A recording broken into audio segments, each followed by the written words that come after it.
welcome to Consultant's Corner. I'm Rebecca Brizi. This is my corner. I am a consultant. Many years ago, the business I worked for changed offices, and I ended up being close to the office of a good friend of mine. And a few weeks in, of course, we said, let's get together for lunch. And she said, where do you want to go? To which I said, anywhere is fine. You pick. So she picked a sushi restaurant. I am one of those rare people around here who doesn't like sushi very much, but one doesn't want to be difficult, so we went to the sushi restaurant. Every few weeks or once a month, I ended up at the sushi restaurant eating miso soup and edamame beans because I simply hadn't asked for what I wanted until there was a radioactive poisoning, and then we didn't go back. Nothing to do with the restaurant. It was a global diplomatic incident. The point of the story really is that in trying to be polite or kind, I did myself a disservice. The story popped in my head recently when I was talking to Maiko Sakai, whose conversation you can read about in today's email and blog post, link in the description of this video, about the importance of niche in marketing. To me, it really comes down to asking for what you want. The reason people avoid selecting a niche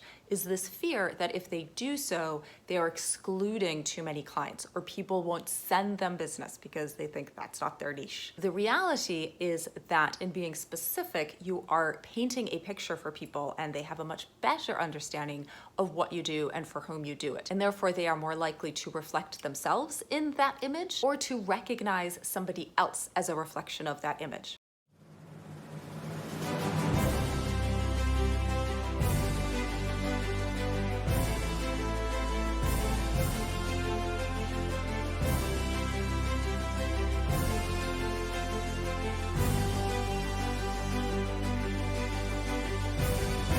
Think of it this way. Let's say you own a business that cleans windows, and you walk into a room with 4 other businesses that clean windows. And the other 4 people say, we want to meet people who need their windows washed. And you say, I want to talk to a store in a strip mall that has mannequins in the window. We're really great at taking care of that kind of property. That's a nice specific ask. People can picture it, and they're more likely therefore to associate it with somebody that they know or with themselves because they're picturing something specific. And also, who will stand out more? Who will be more memorable? The person who sounds like everybody else or the person who sounds different? It is so valuable to be able to ask for what you want specifically. Also imagine that if I'm at the event and I leave and 3 weeks later I come across somebody who needs their windows washed and they do not have mannequins in the windows, I am still most likely to remember you out of those 5. Again, because you had a specific ask, because you stood out from everybody else. Don't be afraid to be specific. Don't be afraid to ask for what you want, and don't be afraid to specialize in a particular target. What should that target be? Head over to the blog post to download an exercise that will get you focused on your business, why your business exists specifically. And there's also a link to an online quiz that Maiko offers for a bit of self-analysis as to what kind of business owner are you. Know what you want, be specific,